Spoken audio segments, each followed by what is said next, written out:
Vous croyez que pour réussir, votre projet doit absolument se dérouler comme vous l'aviez prévu? Ah oui, Que vous devez toujours être dans l'action pour réussir plus vite?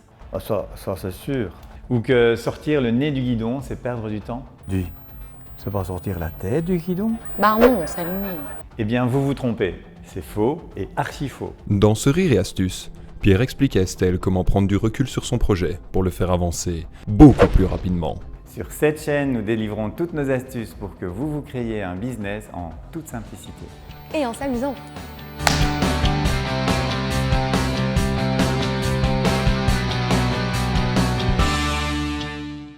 Pierre, je suis complètement perdue dans mon projet, j'arrive pas à sortir la tête de l'eau. Je cours dans tous les sens et je vois pas le bout. Je vois pas le bout du tunnel. Eh bien, c'est bon signe, Estelle, et c'est tout à fait normal. Sache que beaucoup d'entrepreneurs n'arrivent pas à franchir ce cap. Et c'est d'ailleurs une des grandes raisons pour lesquelles il y a autant de burn-out chez les entrepreneurs. Moi, c'est grâce à Stephen Covey. Stephen Covey? Oui, tu sais, Stephen Covey, c'est l'auteur du livre « Les 7 habitudes des gens qui réussissent tout ce qu'ils entreprennent ». Et je te conseille de le lire d'ailleurs. Et c'est grâce à lui qu'aujourd'hui, j'ai une vie magnifique en Thaïlande et qu'en même temps, j'ai des business qui cartonnent. Et que dit ce Stephen Covey? Eh bien, Stephen Covey vient avec une habitude qui, en anglais, dit « sharpen the saw », donc aiguiser ta scie. C'est l'histoire d'un bûcheron qui est en train de scier un arbre. Et à ce moment-là, il y a un promeneur qui passe à côté de lui et qui lui dit « Vous savez, vous iriez beaucoup plus vite si vous aiguisiez votre scie. » Et le bûcheron lui répond « Mais j'ai pas le temps. » Et c'est exactement ce qui nous arrive à nous en tant qu'entrepreneurs. On ne prend pas le temps d'aiguiser nos scies, on ne prend pas le temps de prendre du recul pour faire mieux avancer nos business. Tu vois, je te le dis toujours, t'es trop près de ton écran.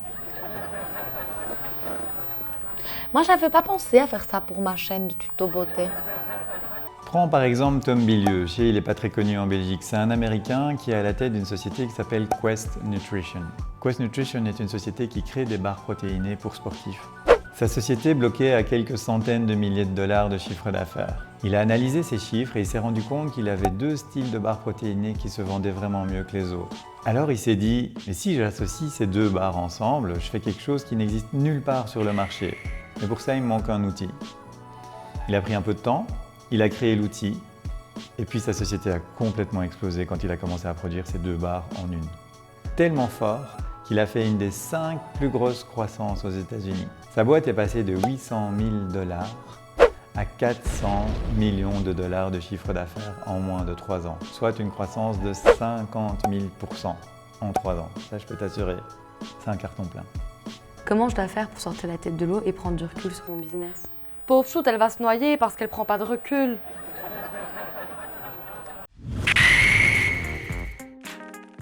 La première chose, c'est déjà de prendre du temps pour ça. Vu la taille de ton entreprise, tu dois considérer que tu dois au moins passer un jour par semaine, 20% de ton temps, à prendre du recul et à analyser tes chiffres, à réfléchir sur ton business.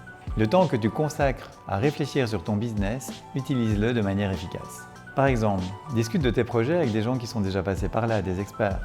Ou alors, on va voir des tutos sur Internet. Un incontournable, fais le séminaire d'Étienne, faites décoller votre business. Ou lis son livre, Les associés qui cartonnent. Mais j'ai pas le temps. Eh ouais, c'est tout le problème du bûcheron qui prend pas le temps d'aiguiser sa scie. Maintenant, faut avouer qu'un battre un arbre en reculant, ça n'a pas l'air facile. Logique.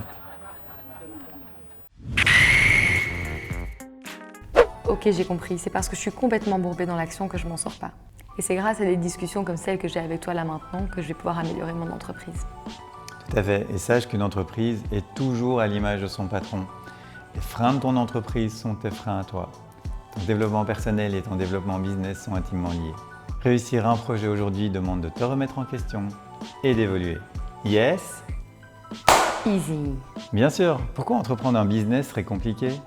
Hop hop hop hop hop, on ne bouge pas. Il y a une petite outro à chaque fin d'épisode. Vous trouvez ça fort simple? Donc je suppose que vous suivez les astuces de Pierre à la lettre et que votre business décolle. Ah et on s'abonne, hein, c'est gratuit.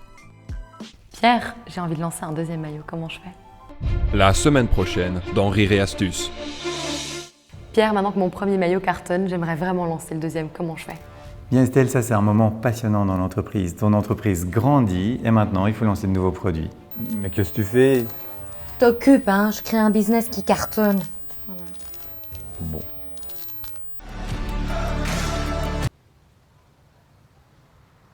Didienne, franchement, c'est pas très pratique ton truc, on te voit pas. Hein.